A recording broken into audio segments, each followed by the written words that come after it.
With regards to the issues that I want to raise, you may have had at one time, and maybe in one of your press statements, or Prime Minister has made certain public statements with regards to fairness in distributing budgets. Is one Prime Minister, previous governments, when he was Finance Minister, he also said that they were at one time mainly supporting priority of release of budget funds to government members of parliament. And he did make those commitments to be fair.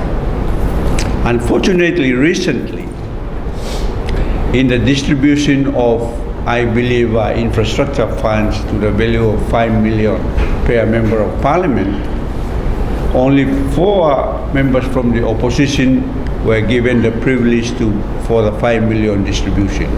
The rest of us, who represent 30% of the population, close to 3 million people, have been denied. And at one time when the Prime Minister called for consultation while I was still in government in preparing the budget, he asked me to comment, and I said, Prime Minister, one of the issues that I always worry about is the weaponization of the budget. Please do not use the budget to disadvantage those in the opposition.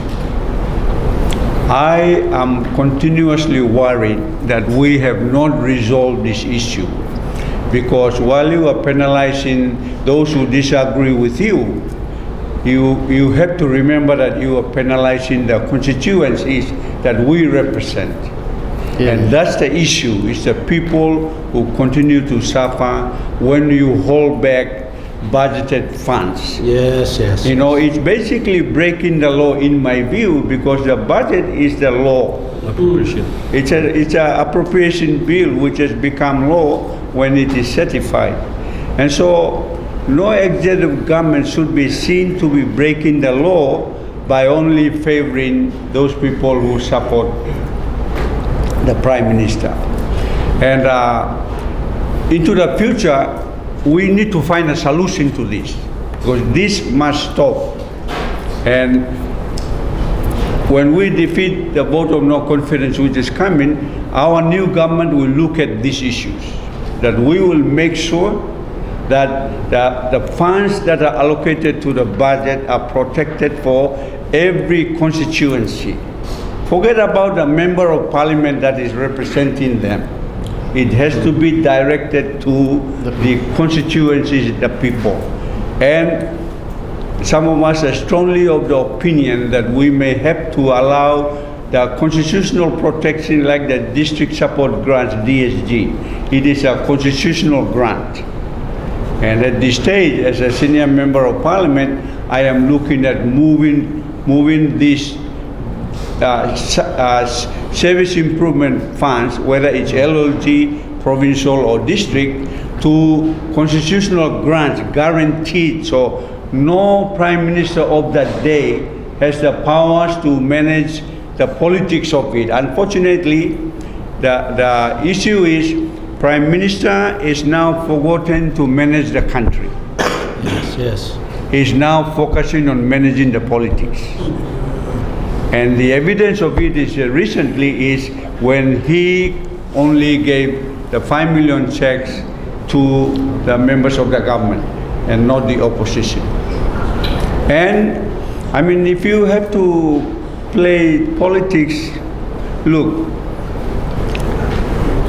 one of the issues in our country is the essential services. And last week, some of you have posted a report that the Medan Provincial Health Authority, the Medan Hospital, is running out of rations for the patients because they have not received the functional grants, health functional grants. Look, when the cash flow is managed, the priority must go to the essential services, not the politics. Functional grants should have been given first, not the 5 million to the members of the government. So this is the way this Prime Minister is behaving right now. And at one point of time, our country, through changes in legislation, will have to stop this practice from happening into the future. And some of us are requesting now to the Prime Minister, please be fair. The 3 million people that we represent are also your people and our people.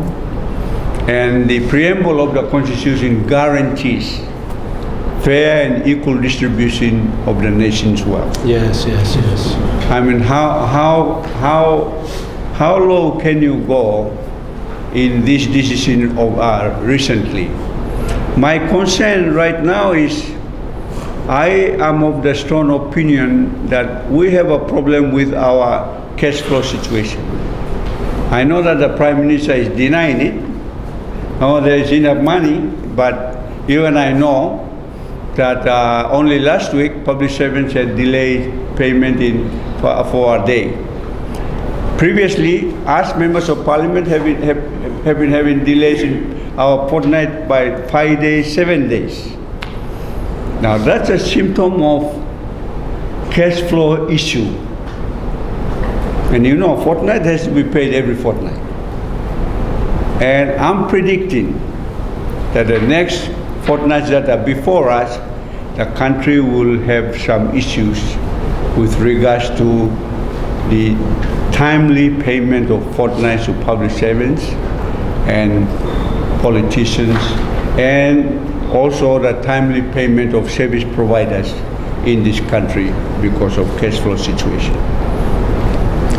I once again call on the Treasurer and the Prime Minister, do the right thing. Be equal to everybody, because the resources that you are handling belong to the 13 to 15 million people in this country, not to the constituencies that are served by the members of Parliament on the government side. Thank you.